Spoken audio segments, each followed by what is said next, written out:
Quiero tomar esta oportunidad también de agradecer al liderazgo de esta asamblea por la tan amable invitación de poder estar aquí en esta conferencia, en esa ciudad tan bella de Manizales.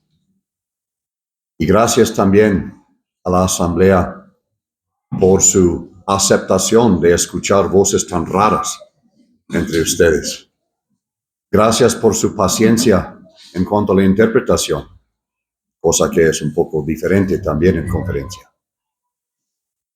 Y quiero también expresar el aprecio por un sentido de armonía en el púlpito. Esto es algo que no siempre pasa. Entonces estamos agradecidos de sentir esto en esta conferencia.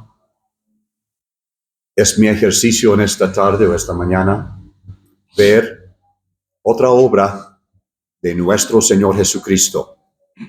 Vamos a ver lo que es la abogacía de Cristo en la palabra de Dios. Su obra de abogado a nuestro favor. Y todos y cada uno necesitamos de esta obra. Porque todos y cada uno de nosotros seguimos siendo pecadores, perdonados, pero pecadores todavía. Por lo tanto, necesitamos de un abogado que nos puede representar. Vamos a leer, hermanos, en 1 de Juan y el capítulo número 1. 1 de Juan, capítulo número 1.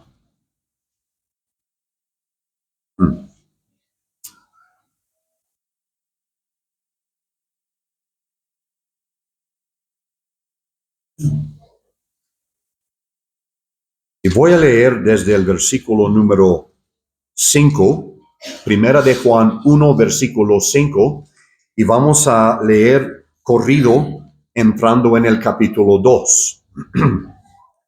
Dice así la palabra de Dios. Este es el mensaje que hemos oído de él y os anunciamos. Dios es luz y no hay ningunas tinieblas en él. Si decimos que tenemos comunión con él y andamos en tinieblas, mentimos y no practicamos la verdad. Pero si andamos en luz, como él está en luz, tenemos comunión unos con otros, y la sangre de Jesucristo, su Hijo, nos limpia de todo pecado. Si decimos, hermanos, me voy a interrumpir en la lectura nomás para decir, esta es la segunda vez que hemos leído esta expresión, ya si decimos. Juan habla en forma clara, blanco y negro. El que dice es profesante. El que es verdadero. El que dice es obviamente mentiroso. El que dice no vive la vida, no tiene la vida. Dice. Entonces, si decimos que no tenemos pecado, ¿qué creyente en su juicio cabal va a decir que no tenemos pecado? Por eso, este que dice no es un verdadero, es profesante. Versículo 8. Si decimos que no tenemos pecado, nos engañamos a nosotros mismos, y la verdad no está en nosotros. Si confesamos nuestros pecados, Él es fiel y justo para perdonar nuestros pecados y limpiarnos de toda maldad. Si decimos que no hemos pecado, le hacemos a Él mentiroso, y su palabra no está en nosotros.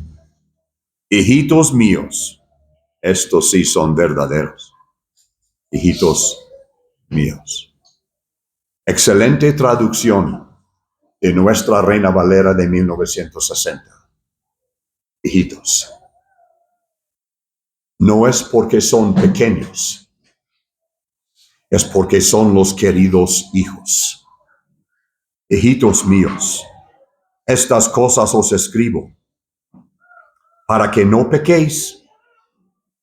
Y si alguno hubiere pecado, abogado tenemos para con el Padre, a Jesucristo el justo. Y Él es la propiciación por nuestros pecados, y no solamente por los nuestros, sino también por los de todo el mundo. Y en esto sabemos que nosotros le conocemos si guardamos sus mandamientos. Hasta aquí, hermanos, sabiendo que el Señor bendice la lectura pública de su palabra. Amén. Cristo, el abogado. Voy a hacer referencia a otros versículos un poco más adelante, pero lo que tenemos aquí es una verdad que en pocos versículos nos va a poder enseñar grandes cosas. Y con el temor del Señor esta tarde, terminando el ministerio de la conferencia, queremos una vez más ver a Cristo. Entonces, llegamos a Él ahora como nuestro abogado. Quiero decir de que en primer lugar voy a marcar o subrayar la palabra consolador, el consolador. En segundo lugar, de los versículos que hemos leído, voy a anotar el contexto. En tercer lugar, vamos a anotar aquí en el versículo número 1 del capítulo 2, el consejo. Y el consejo es, no pequéis.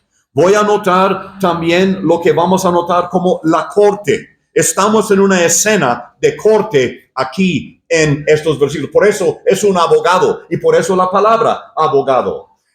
En cuanto a la corte, pero vamos a anotar dos cosas más. La cobertura que nos da este abogado en el trabajo que hace, y queremos obviamente terminar con la conclusión. Usted dice, eso es obvio. No, lo que queremos es que el caso quede concluido. Y eso es lo que vamos a ver conforme a las palabras que hemos leído. Entonces, iniciemos. Cuando llegamos a esta palabra, y estoy subrayando aquí la palabra abogado. Esta palabra está 5 veces en nuestro Nuevo Testamento, pero de los 5 veces que está, una sola vez se traduce abogado. Y nomás, interesantemente, es solamente el apóstol Juan que va a usar esta palabra. Otro detalle del evangelio favorito, del evangelio de Juan, es el evangelio que nos va a decir 4 veces usando esta palabra, la palabra consolador. Y 2 veces en el capítulo 14 vamos a leer la palabra consolador, una vez en el capítulo 15, una vez en el capítulo 16 y una vez en Primera de Juan. Entonces, aquí es esta palabra. Pero cuando llegamos a esta palabra, quiero notar de que hay un aspecto acerca del consolador en cada uno de las menciones del vocablo que tenemos, este vocablo consolador. En capítulo 14, versículo 16, lo que tenemos con la mención del consolador es otro consolador enviado por el Padre. Y cuando él dice otro, él dice que es otro consolador del mismo tipo. No es otra cosa, sino que otro consolador del mismo tipo. Cristo está diciendo, mientras estaba yo en la tierra, yo actuaba como esto, como un consolador. Ahora el Padre va a enviar otro. Cuando llegamos al capítulo 14, versículo 26, es la segunda mención del consolador, y ya no es tanto la relación que fue enviado por el Padre, pero Él está enseñando todas las cosas. Y esto es lo que hemos disfrutado en ese mismo fin de semana, que el Santo Espíritu nos ha enseñado cosas acerca de Cristo. Y no más de paso, cuando llegamos ahí vamos a entender de que Él no habla de sí mismo, sino que Él enseña las cosas de Cristo. Y por eso, en el capítulo 14, versículo 16, enviado por el Padre. En el versículo 26, enseñando todas las cosas del Padre. Cuando llegamos al capítulo 15, el consolador va a entregar testimonio. Él va a dar testimonio. Es el consolador que no solamente está haciendo otras cosas, pero entregando el testimonio. Dice él, testigo o testimonio de mí.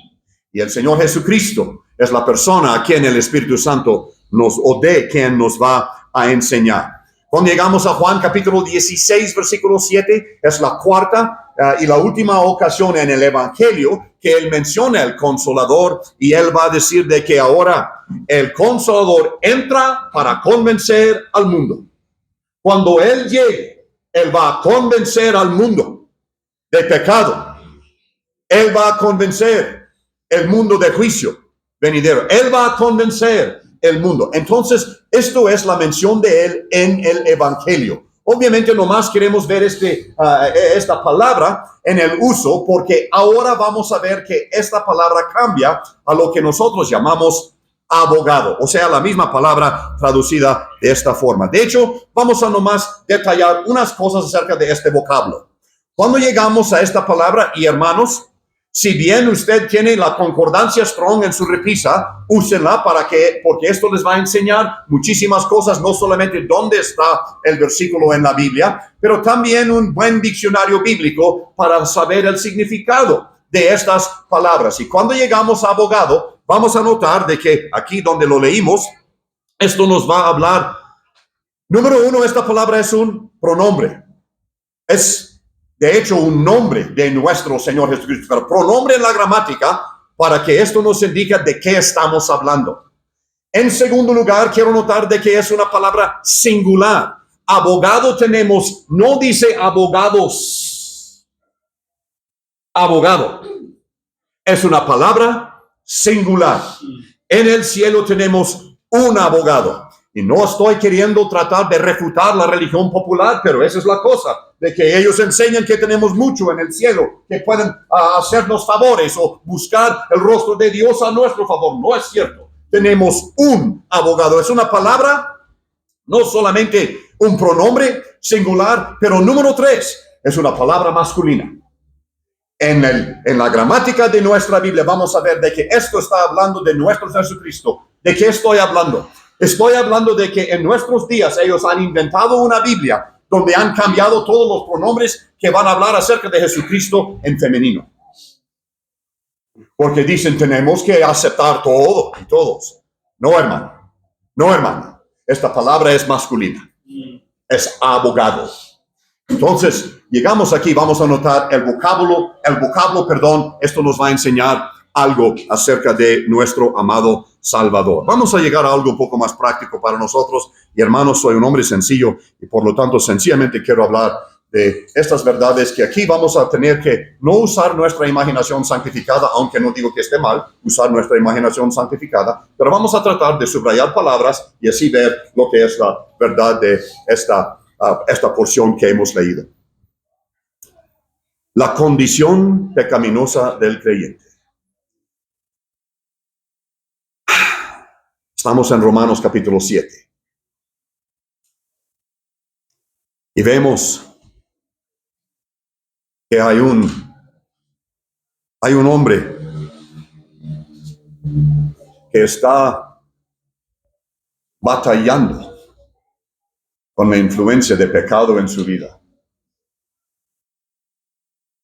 En el mes de julio de este año, el hermano Higgins nos estaba visitando en Guadalajara, en Zapopan, y él hizo una pregunta en un estudio y dijo, cuando Pablo está hablando en Romanos 7, ¿está hablando de él mismo o está hablando de estos elitistas que estaban allí en Roma también queriendo poner argumentos, o está hablando de un creyente como nosotros, que nosotros podemos incluirnos? Mi sencilla respuesta fue sí. Pues claro, no podemos quitar a Pablo de Romanos capítulo 7 porque él usa el pronombre personal tantas veces. Que era legítimo para los romanos que estaban leyendo y los cristianos que estaban leyendo el libro, claro que sí. Que yo me veo en Romanos capítulo 7, tristemente, sí. La condición pecaminosa del creyente. Hermana, hermano, es algo que necesitamos reconocer. El último versículo de Romanos 7 me va a enseñar de que de modo que con mi mente sirvo al Señor, quiero agradarle, ser lo que a Él le agrada, pero con mi carne, con mi cuerpo, sirvo la ley de esta tierra. Muy bien, entonces aquí tenemos la condición del creyente. Por eso necesitamos un abogado. Porque no solamente esto, y debo decir de que en Primera de Juan, en el capítulo 1, se enfatiza como el pecado me afecta a mí. En el capítulo 2, como el pecado afecta a Dios. Ya hemos escuchado en esta conferencia enseñanza acerca de cómo ha de afectar el pecado el corazón del Creador. El que hizo el hombre inocente y perfecto y pecó contra él. Y que desde entonces el pecado nos está afectando a todos. El dolor en el corazón del Padre al pecar nosotros. Y en el mundo en que vivimos, ¿cómo podemos aceptar el pecado? Lo escuchamos en el mundo, pero hermano, hermana, me da muchísima tristeza cuando oigo de la boca de un creyente, nomás fue una mentira piadosa. ¿Cuándo? Una mentirita blanca. ¿Blanca? Blanca es el hermoso nombre de una dama, pero blanca no tiene nada que ver con mentira. No, es pecado. Pecado es pecado porque es pecado. En Juan capítulo 1, como el pecado me afecta a mí. Y ahorita lo vamos a ver, nomás viendo unos detalles para llegar a lo que es el capítulo número 2. Entonces, en el capítulo 1, vamos a ver de que al pecar, esto me trae culpa a la conciencia. Ahora, el hermano Higgins nos ha enseñado acerca de la culpa que sintió Adán, que sintió Eva. Pero vamos a llegar al Nuevo Testamento y ¿sabe lo que el apóstol Pablo va a decir acerca de la conciencia? Conciencia cauterizada.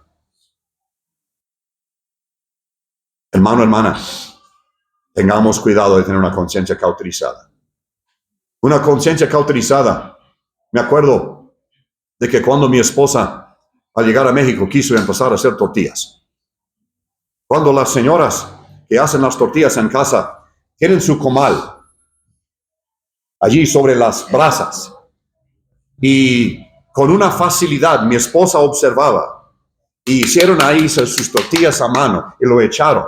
Y en exactamente el segundo apropiado, ellos con el dedo nomás agarraron esa tortilla y la voltearon. Y al voltear la tortilla ya estaba ahí cocinando. Y cuando se infla, bueno, esa es una buena tortilla. Se tiene que inflar. Si no se infla, no se hizo bien la tortilla. Pero bueno, se infla. Entonces se pasa. Entonces ella con una facilidad quita la tortilla y lo pone al lado y ahora es otra tortilla. Entonces mi esposa dijo, bueno, eso lo puedo hacer. Entonces ella llegaba a la casa, puso las tortillas y la primera vez, ¡ay! Porque quemó el dedo. ¿Qué pasó con esas otras señoras? Ahora, yo sé que había también ellos eran expertas en hacerlo, pero de alguna forma nomás tienen un dedo que estaba cauterizado. No agarraron la tortilla con todos los dedos, nomás con un dedo. El dedo cauterizado. Ya no sintieron el calor. Querido creyente, es posible que nosotros pequemos de tal forma tantas veces que ya ni sentimos cuando estamos pecando. La culpa en la conciencia. Aquí lo tenemos en el capítulo número 1. Número 2, lo que tenemos aquí es la confesión de boca. Al sentir la culpa del pecado, la culpa en nuestra conciencia, lo que Él quiere es ahora la confesión de la boca. Si confesamos nuestros pecados, hermano, nuestra confesión de pecados no es lo que enseña la religión. Señor, he pecado. No. La palabra confesión por su diccionario bíblico le va a enseñar que esto dice decir lo mismo. No decir, Señor, he pecado. Decirle al Señor lo que he hecho. Señor, he mentido. Señor, he contaminado mi mente con esta bendita computadora que está en mi escritorio. ¿Qué he hecho? Confesión. Y hermanos, confesión necesita ser abierta y completa. Si la confesión no es abierta y completa, no espere completa restauración. La confesión de pecados es de que yo reconozco lo que he hecho, me arrepiento lo que he hecho y confieso lo que he hecho. Hay pecados que se necesitan confesar a los ancianos. Hay pecados que se necesitan confesar a la esposa. Hay pecados que se necesitan confesar solamente a Dios. Pero confesión es abierta y completa. Confesión de pecados, si confesamos nuestros pecados. Hermanos, tal vez cuando era yo joven y necio, bueno, todavía soy necio, pero cuando era joven y necio, predicaba el evangelio de eso si confesamos nuestros pecados. Ya no. Dios nunca nos pide confesar nuestros pecados.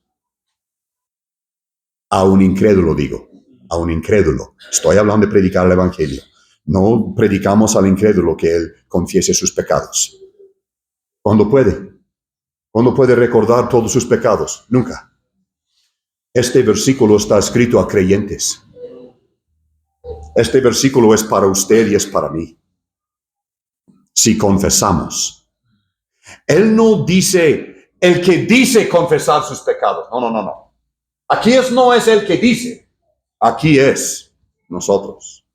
Si confesamos nuestros pecados.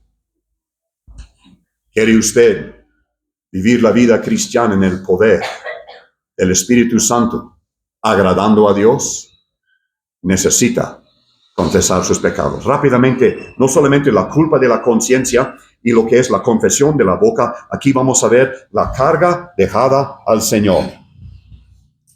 Estaría yo hablando con un creyente aquí el día de hoy, una creyente, y usted ha confesado al Señor la cosa y usted sigue cargado con esto. Culpa solamente tiene un propósito: llevarnos a Dios para arreglar el asunto. Y cuando esté arreglado, ya deje la culpa. No hay necesidad de sentir más la culpa. Hay creyentes que viven años y años y años confesando el mismo pecado a Dios. Pudiera yo suplicarle, querido creyente, báñese en el perdón del Señor. Deje la carga con Él. Confesando, dejando. Dejando el pecado, claro, pero dejando la carga en la presencia del Señor. Eso tiene que ver con la confesión. Lo que quiero decir en cuanto a 1 de Juan capítulo 2 y Dios en cuanto a su relación con el pecado o cómo es afectado por el pecado, quiero decir que Dios es dolido. El corazón de Dios dolido por el hecho que yo peque. Yo no puedo sino repetir lo que nuestro hermano Higgins ya nos dijo en esta conferencia. No podemos imaginarnos cuánto le duele al corazón de Dios un pecado nuestro. O le duele. Cuando nosotros nos atrevemos a pecar, porque Cristo murió por nuestros pecados y nosotros ahora queremos agradar a Dios. El temor a Dios es el temor en lo que yo le hago cuando peco. No solamente el corazón de Dios dolido. Cuando llego aquí y veo esta relación, voy a notar de que en mi vida la comunión rota con Dios. Pecado me rompe la comunión. Hermanos, cuidado por favor. Yo puedo llegar a la reunión de oración, yo puedo llegar a la cena del Señor y pararme como un santito y como un loro repetir palabras de adoración. Mi corazón está lejos de Él porque hay pecado en mi vida que yo no he confesado, no he arreglado. pero la comunión con Dios está roto. Dios, Él se encarga de la salvación de nuestra alma, pero deja a nosotros encargarnos de la comunión que gozamos con Él. Entonces, en cuanto a Dios, pecado afecta su corazón en dolor. El pecado rompe la comunión que tenemos con Él. Y de igual forma, número 3, afecta la comunicación de Él a nosotros. Ya tengo años pidiendo al Señor que haga algo y nunca me hace nada. Ah, ¿no? Regrese al lugar donde Dios le dejó de hablar. ¿Qué pasó ahí? Habrá un asunto que hay que arreglar para que el Señor vuelva a comunicarse conmigo. La cuarta cosa que quiero notar en cuanto a Dios, no solamente su corazón dolido, su comunión roto, o la comunión con Él roto, la comunicación dejado, pero número 4, la conducta para restaurar. Dios inicia la conducta para restaurarnos a Él. Vamos a llegar entonces a el consejo. El consejo aquí es no pequéis, para que no pequéis. Hermanos, hay diferencia de opinión en la interpretación de esta expresión. ¿Sabe cómo lo voy a tomar yo? Como lo dice en nuestra Biblia en español. Aquí dice, para que no pequéis. Lo voy a tomar como un consejo para el creyente. Esto, ¿por qué dice él esto? El consejo de no pecar. Quiero notar de que ¿por qué viene este consejo o de quién viene este consejo? Número 1, hablo de la persona que mora adentro. Y aquí en el capítulo pudiéramos decir que es el Espíritu Santo. El mismo apóstol Juan que nos indica que el Espíritu Santo mora dentro de nosotros, es el mismo que nos dice acerca del testimonio de Cristo, vendré a Él o vendremos a Él, está hablando del Padre y Él, vendremos a Él y haremos nuestra morada con Él. Así que dentro de su persona, querido cristiano, mora el Padre, mora el Hijo, mora el Espíritu Santo. La persona que mora adentro nos da este consejo, no pequéis. Entonces, dentro de mí, teniendo esta persona, ¿cómo voy a atreverme a pecar? Porque dentro de mí tengo la persona divina. Número 2, lo que tengo aquí es el poder del Espíritu Santo para no pecar. Querido cristiano, gracias a Dios, no tenemos que pecar. Pecamos, pero no tenemos que pecar. El incrédulo no puede hacer otra cosa. Tiene que pecar. Por su naturaleza pecaminosa. No puede agradar a Dios en nada, el incrédulo. Nosotros no tenemos que pecar porque tenemos el poder del Espíritu Santo adentro. Y cada vez que nos enfrentamos con un pecado, hay una decisión que tomar. ¿Voy a seguir el Espíritu Santo o voy a seguir mi carnalidad? Entonces, el poder de no pecar. La tercera palabra que quiero notar ahora, no solamente la persona que mora dentro, el poder de no pecar. Número 3, la palabra directa. Aquí está. Esto os escribo para que no pequéis. La palabra directa para mí. Ok, vamos a llegar a lo que es la corte, la acusación. Tal vez para no citarlo mal, voy a leer el libro de Apocalipsis capítulo 12 y el versículo número 10. Porque tiene que ver ahora con esta corte. Dice versículo 10 del capítulo 12 de Apocalipsis. Entonces oí una gran voz en el cielo que decía, ahora ha venido la salvación, el poder y el reino de nuestro Dios y la autoridad de su Cristo.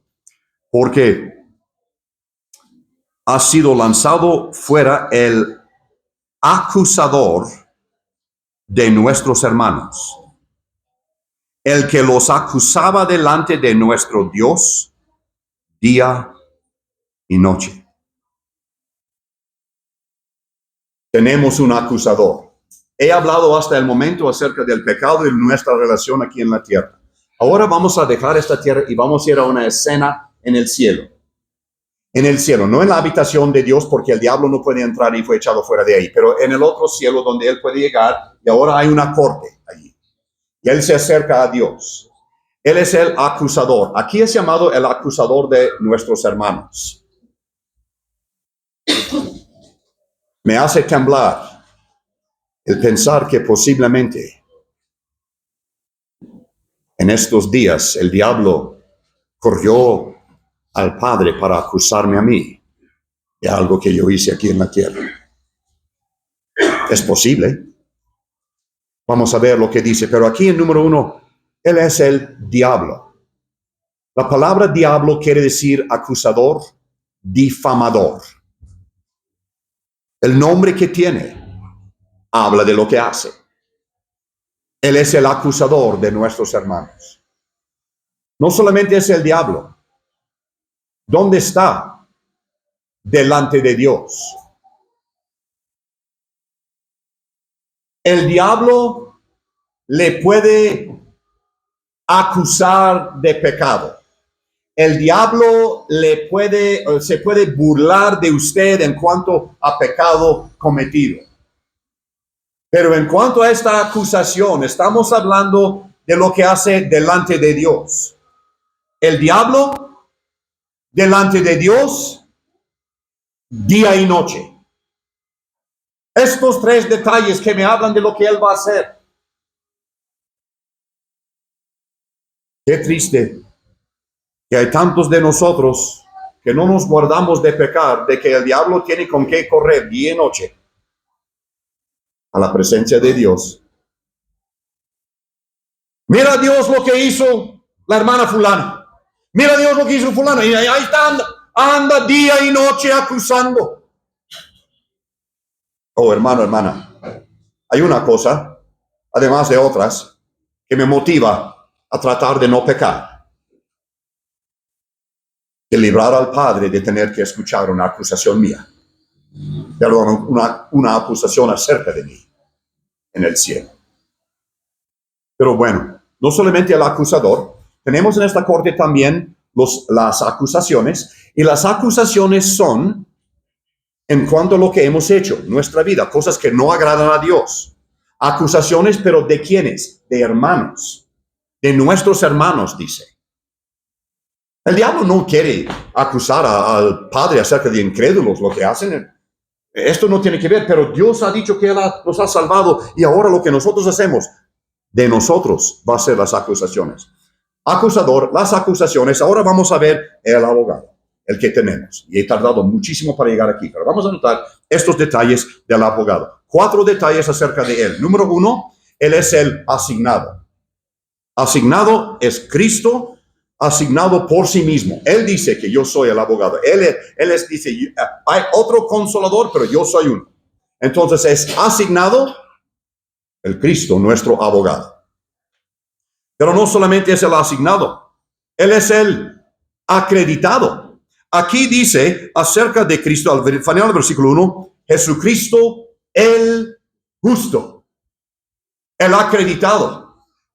Alguien que busca un abogado, normalmente nomás quiere el abogado que en verdad va a poder hacer el trabajo, que le va a poder librar, que le va a poder quitar la acusación.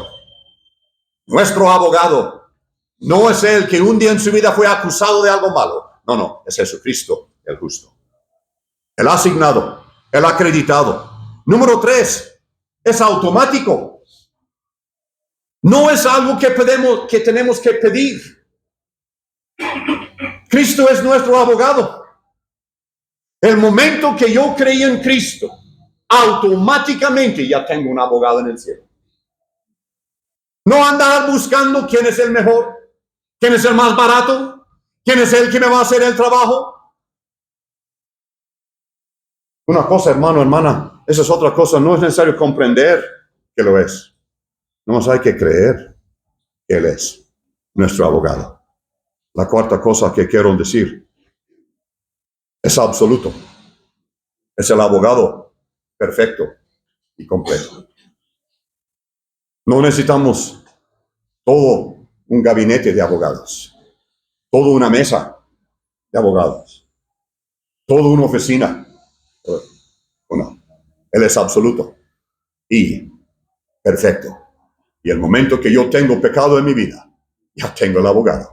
Y cuando está la acusación en el cielo, yo tengo un abogado que me va a representar. Quiero notar algo acerca de la cobertura de su trabajo. Cuando llegamos aquí, y tal vez debo decir que en cuanto a la cobertura se relaciona esta doctrina con su abogacía. Es la doctrina de la propiciación. ¿Por qué no dice aquí, Él es la redención para nosotros?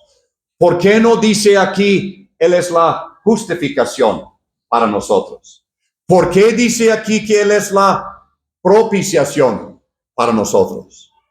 Porque esta doctrina específica tiene que ver con lo que hay entre Dios y su Hijo Cristo y la obra que Él hizo en la cruz del Calvario, la propiciación. Esta doctrina es de que cuando Cristo en la cruz dijo consumado es, Dios en el cielo quedó absolutamente satisfecho. Y uno que ha pecado sobre la tierra y es acusado en el cielo, Dios dice que la obra de Cristo es suficiente. Tanto como cuando estamos predicando el Evangelio y queremos mencionar la doctrina de la propiciación, de que cuando Cristo murió en la cruz del Calvario, su obra es tan eficaz, su obra es tan sublime, su obra es tan infinita, de que todos pueden ser salvos. Satisfizo a Dios para siempre. Propiciación. Dice Dios, yo estoy eternamente satisfecho y yo no quiero otra cosa. Por eso dice la propiciación y por eso dice por nuestros pecados y no solamente por los nuestros, sino por los de todo el mundo. Eso no quiere decir que todo el mundo va a ser salvo. Esto lo que quiere decir es de que Dios está tan satisfecho de que si todo el mundo viniera, todo el mundo recibiría el perdón de pecados. Hermanos, no creemos en esa doctrina de la expiación limitada de nuestro Señor Jesucristo. Es infinita, por eso usé la palabra infinita en la cruz del Calvario. Hemos aprendido en esta conferencia lo infinito de nuestro Salvador, de que no vamos a aprender todo de Él nunca, porque vamos a poder aprender más y más y más. Bueno, entonces, no solamente en la cobertura tiene que ver con la propiciación. Cuando llegamos aquí, vamos a verlo de esta forma rápidamente. Usted ha pecado. Y el diablo va de volada al Padre. Puede ir de volada. Es un espíritu. Llega de volada al Padre y le acusa. En el cielo, en esta corte, el diablo piensa, ahora sí, esa persona pecó. Y le voy a decir al Padre. Y en la corte, él se pone ahí frente al juez. Y el juez está listo para ver el caso. Y llega nuestro abogado, nuestro representante. Y cuando el diablo acusa, y vaya que acusa, cualquier cosita que un creyente hace, él nos está acusando al Padre, porque él quiere siempre deshacer lo que hizo el Padre. Él siempre quiere arruinar lo que hizo Dios. Llega ahí y Jesucristo en el cielo. Él nomás, sin decir palabras, puede levantar la mano y mostrar las heridas.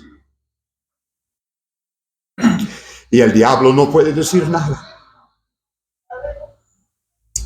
Porque Cristo pudiera decir, yo sé. No, es que este creyente ha pecado. Yo sé. No, pero déjeme decirle lo que este creyente ha hecho. Ya lo sé. Pero lo que yo hice en la cruz del Calvario cubre el asunto y ha sido perdonado. Y nuestro abogado perfecto, Él nos defiende delante del Padre. ¿Cuántas veces al día, a veces, hermano, hermana? Nos defiende porque Él es nuestro abogado. Y cuando llegamos aquí vamos a decir, no dice Salvador, porque tenemos ya Él ya trató este asunto. Si fuera Salvador, eso sería la salvación del alma, pero no, Él ya trató el asunto. Por eso no dice tenemos un Salvador. No dice que tenemos un Redentor, porque Él ya pagó. No tenemos justificador, porque Él ya nos declaró justos. Pero Él es el que hizo la propiciación. Quisiera, hermanos, no lo voy a hacer, pero la ilustración es el propiciatorio en el tabernáculo. La sangre sobre el propiciatorio, que para ellos cubrió el pecado por un año, para nosotros quita el pecado para siempre. Y por lo tanto, el diablo acusándonos y Cristo casi diciéndole, ¿y por qué me hablas de cosas viejas? ¿Por qué me hablas de cosas ya tratadas? Él es nuestro abogado. No solamente esto, vamos a ver nomás para concluir el asunto, hermanos, para terminar la reunión. En esa conclusión, ¿qué pasó? O sea, que el diablo nos acusó. Nosotros vemos el abogado trabajando a nuestro favor. Y entonces el diablo tiene que salir. Caso concluido. El juez declarando que el caso fue tratado. Nuestro perfecto, justo abogado nos ha defendido en el cielo. Así que, ¿qué podemos ver con el caso concluido? Número 1, Dios está satisfecho. El juez mismo dice, yo estoy satisfecho. Y no porque alguien tuvo que volver a pagar. Y no porque él tuvo que tomar el asunto y ponerlo debajo de la alfombra. No. El asunto fue tratado y en cuanto al caso, ahí en el cielo, en esta corte, Dios está satisfecho. Número 2, el diablo es vencido. El que nos acusa, y hermanos, es tiempo presente, el que nos acusa, él es vencido. Fue vencido en la cruz del Calvario y hasta la fecha él sigue todavía queriendo arruinar lo que es de Dios. Y esto va a haber hasta el final, cuando al final de 1000 años, el diablo va a salir otra vez para tratar de destruir a Cristo. ¿Será que una persona pudiera ser tan necia de que aunque sabe que está vencido, de todos modos va a intentar otra vez? El diablo así lo hace. El diablo, el día de hoy, si se trata nuestro asunto, puede ser que mañana vuelva a acusarnos. Y de nuevo nuestro amado Salvador nos va a defender en su presencia. Con razón, nosotros aquí en la tierra, cuando confesamos nuestros pecados, Él es fiel y justo para perdonar nuestros pecados y limpiarnos de toda maldad. Hermanos, rápidamente, una cosa de gramática en ese versículo muy importante. Para perdonarnos es tiempo indicativo, presente, continuo. Y limpiarnos de toda maldad. Tiempo presente, indicativo, continuo. Hermana, hermano, no viva debajo de una nube de culpa. Que no nos limpió ya, no nos perdonó ya Dios. Sí, entonces, ¿por qué es tan presente aquí en este versículo? Para que usted y yo vivamos en el bien de lo que ya nos hizo nuestro Señor Jesucristo. Viva el día gozándose del perdón que Dios le ha dado. Viva el día gozándose de la limpieza con que Dios le ve. Dios satisfecho. El diablo vencido, el cristiano vindicado. Nosotros no vamos a salir de la corte con orgullo diciendo ganamos el caso. Nosotros no ganamos nada. El que ganó el caso fue nuestro amado Salvador. Hermano, hermana, abogado, tenemos que sea un consuelo en nuestra vida que sea una ayuda en la vida cristiana de poder seguir adelante y vivir para agradarle a Él. Amén. Amén.